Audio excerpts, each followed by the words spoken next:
एक लोकतांत्रिक देश में कोई भी आंदोलन करने जब जाता है, कोई भी मोदी विरोध बात करता है तो उसे या तो आतंकवादी कह दिया जाता है या तो कोई भी चीज का एक टैग लगा दिया जाता है कि मोदी विरोध करना मतलब राष्ट्र का विरोध करना हो गया। नमस्कार, आप देख रहे हैं महाखबर और मैं सुधाकर मौजूद हूं गाजीपुर बॉर्डर पर। हम लगातार ग्राउंड जीरो से रिपोर्ट लगातार आपको दिखा रहे हैं। किसान कितना संघर्षरत है, कितनी परेशानियों को झेल रहा है, हम तमाम तरह की खबरें आप तक पहुंचा रहे हैं। आज हमारे साथ एक महिला जुड़ रही हैं जो महिलाओं को लगातार आधी आबादी कहा जाता है, घर की रीढ़ महिलाओं को कहा जाता है। अब किसानों के इस आंदोलन में महिलाओं का भी आना लगातार मुसलसल जारी है। हम बातचीत करेंगे, हमारे बीच हैं। अपना नाम बताएं आप। जी, मेरा नाम हुमा नाज है। हुमा नाज। हुमा जी, आप कितने दिनों से आंदोलन में आ रही हैं? जी, मुझे जब मौका मिलता है तो आती हूँ। तो आप किस सेवा के तहत आती हैं, क्या सेवा करती हैं आप? एक्चुअली हमें इनको एक सपोर्ट देना है कि जो हमारे किसान भाई इतने दिनों से परेशान है। पहले बहुत दिनों तक वो पंजाब में बैठे रहे लेकिन कोई रिस्पॉन्स नहीं हुआ, तब वो दिल्ली को आए। इतनी ठंडी है फिर भी हमारी सरकार बहुत ही निष्ठुर है, जो इतनी ठिठुरती ठंड में भी किसानों की बातें नहीं सुन रही हैं। हम इसे देख के हम अपने घरों में बैठे हैं और जो हमारे अन्नदाता हैं हम उनकी कोई भी सहायता नहीं कर पा रहे हैं। हम चाहते हैं कि हमारी सरकार पे इनसे बात करें। मोदी जी आज रकाबगंज जाते हैं, अगर उससे अच्छा होता कि वो इनसे आकर मिलते यहाँ पे। हाँ, ये सवाल हम भी आपसे ये पूछना चाहते हैं कि चौखट पर जहाँ किसान बैठा है यहाँ ना आकर के वो चले जाते हैं रकाबगंज गुरुद्वारा मत्था टेकने, तो ये कितनी दिक्कत की बात है इस देश में? कि बहुत दिक्कत की बात है क्योंकि वो सिंबॉलिक करना चाह रहे हैं। वो किसानों को सिर्फ ये दिखाना चाह रहे हैं कि वो पंजाब से बिलोंग करते हैं, लेकिन वो ये सिंबॉलिक करने के चक्कर में वो रकाबगंज तो चले गए, लेकिन उन्हें जहाँ आना चाहिए था, जहाँ ये हमारे 80 साल के बुजुर्ग 60 साल के बुजुर्ग इस ठिठुरती ठंड में 4 डिग्री टेम्परेचर में बैठे हुए हैं, वहाँ ना आकर वो रकाबगंज गुरुद्वारे जाते हैं। ये उनको शायद PR स्टंट करना है।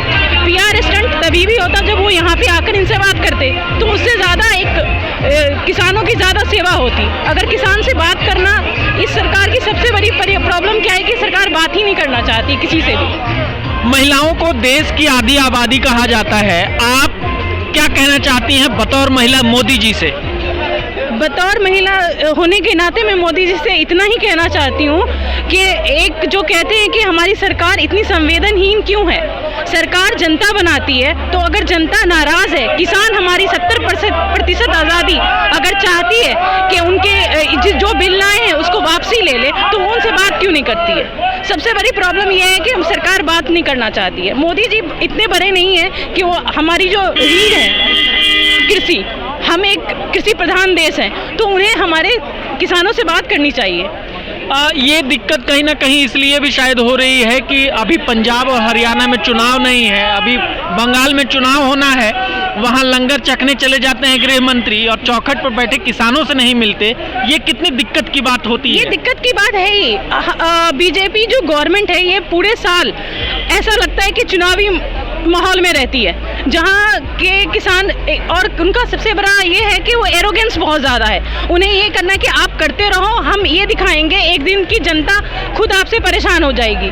तो वो आपके आंदोलन को एक गलत वे में कर देते हैं। हाँ, लगातार गलत वे में करने का मतलब ये कि चाहते हैं कि जनता परेशान होगी तो जनता के खिलाफ हो जाएगी। हाँ, वो कहते हैं कि आतंकवादी कुछ नहीं कहेंगे, ये आतंकवादी हैं, ये किसान है ही नहीं। लगातार इस तरीके के एजेंडे चलाए जा रहे हैं, इस पे क्या कहेंगे? ये सबसे दुर्भाग्यपूर्ण है कि एक लोकतांत्रिक देश में कोई भी आंदोलन करने जब जाता है, कोई भी मोदी विरोध बात करता है तो उसे या तो आतंकवादी कह दिया जाता है या तो कोई भी चीज का एक टैग लगा दिया जाता है कि मोदी विरोध करना मतलब राष्ट्र का विरोध करना हो गया। हाँ, लगातार इस तरीके की बातें शुरू हो जाती हैं देश में। जब भी आप सरकार के खिलाफ बात करते हैं तो लगातार ये चीजें शुरू हो जाती हैं कि खालिस्तानी है, ये आतंकवादी है, नक्सल है, ये अर्बन नक्सल है, कई तरीके की ऐसी चीजें शुरू हो जाती हैं।